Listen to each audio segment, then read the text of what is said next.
Picture this, a small village in Bangladesh where the sounds of bustling markets blend in with the occasional honk of rickshaws.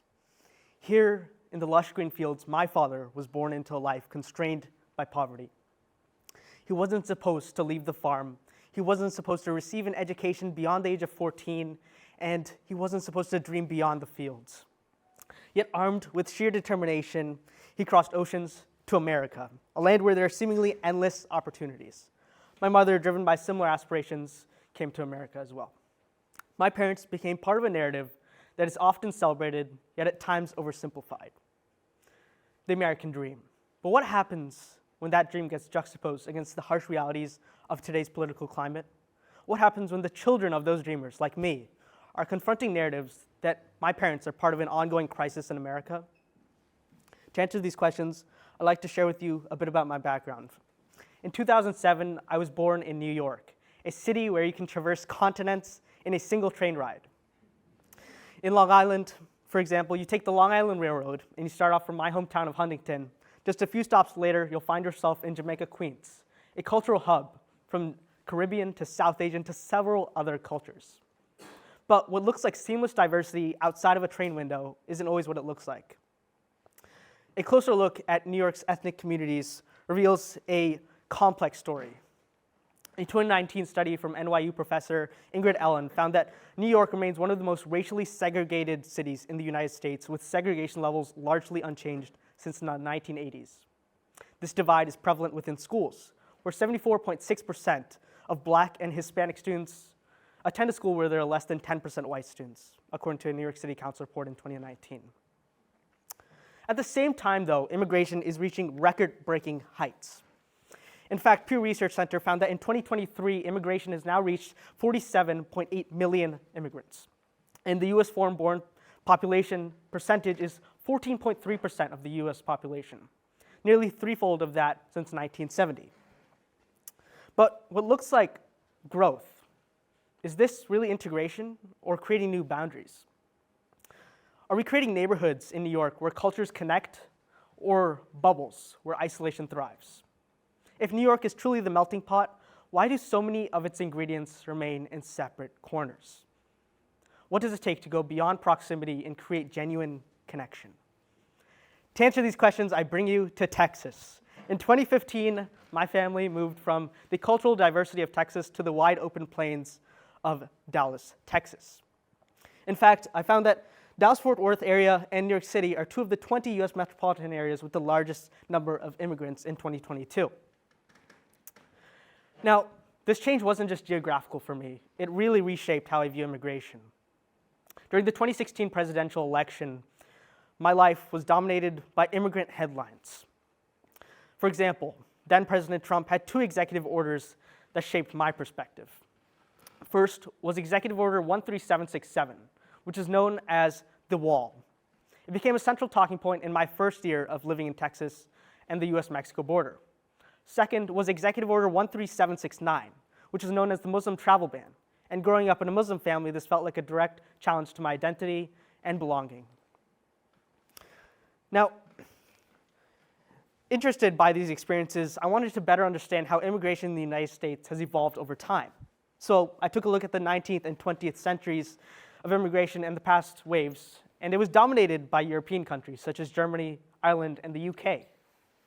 But since 1965 started the modern era of immigration, where countries such as from Latin America, South Asia, and East Asia now dominated the arrivals in America. Now, to take a look at this, I also looked at more recent decades, in 2010s. In the 2010s, Asians outnumbered Hispanics, interestingly. And this trend is something to take a look at. And from this, I was able to really understand that immigration was changing. But the questions for me were that, how did presidents change their rhetoric? And aren't they the communicators in chief supposed to be fostering connection instead of division? How do these groups navigate a system shaped by policies like travel bans and border walls?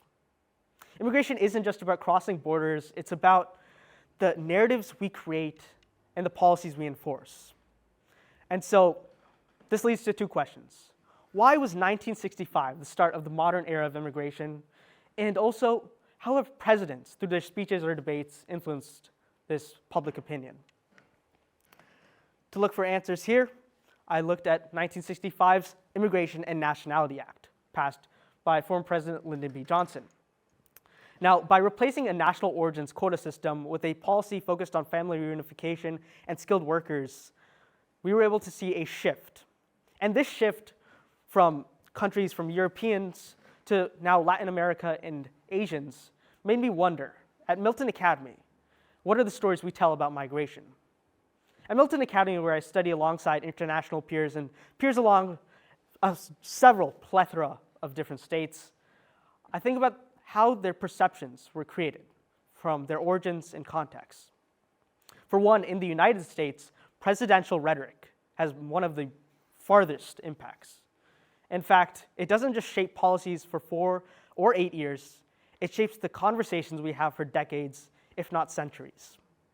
And so, to find answers in this, I turned to a 2022 Princeton study that essentially used 140 years of political speeches and used machine learning to help quantify this process. And so, what it found was that we have been more polarized since the 1980s on net tone, and that historically presidents have been more pro-immigration than Congress. And additionally, we find that specific presidents in history have now, in today's day and age, been greater bipartisanship, led to the largest bipartisan divide we've had in the nation so far. Interestingly also, it revealed a disturbing trend that Italian immigrants for decades were framed more positively than Chinese and Mexican immigrants. Now, this leads me to the field of computational politics and the core idea of my talk. How do politicians use data not just to shape narratives, but to create elections that win?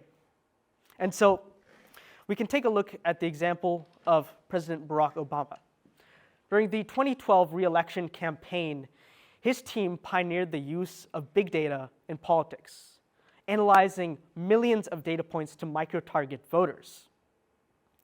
And for him, it worked. In fact, we found that he ended up winning that election. But they didn't just know your name. They knew your likelihood of voting, your stances on key issues, and what nudges would push you forward to the polls. And so, inspired by this approach, I took a similar approach at my own campaign, running as a Boys Nation Senator at American Legion's Boys State program, which is a civic education and peer leadership summer program that runs for 1 week.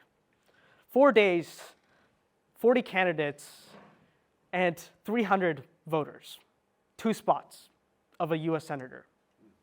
For me, taking this approach was carefully crafted. Drawing on nudges I tested in the past, I'd carefully crafted business cards, posters, and even my own campaign website. My slogan, Farruqui for your fight, your freedom, your future, was not just a tagline, but a strategy. And so this led me to questions that wonder if we are prioritizing data and just getting the votes of people. Are we just orchestrating these outcomes? How much do we have a say in democracy? And how much will data take over our democracy? Are our algorithms going to take us over? Are we just a statistic and not a story anymore? Now, to answer these questions, I challenge you to do this. Don't just look at a single narrative at face value. Question it. What I mean by that is that do not look at a single story and ask yourself instead, what is missing here? Why has a certain person framed this story in this way? And who benefits? To answer these questions is something that requires you to pause, dig deeper, and really understand what that person's saying. And to answer these is to be able to understand how we can escape from ideological echo chambers. And so I leave you with this. In a world that prizes certainty and punishes doubt, It is an act of courage to ask questions, to take a minute to pause and to think. Because here, I was the only one, as you can see, to be thinking. And it ended up working for me. So at the end of the day, you are not a statistic, you are a story. Thank you.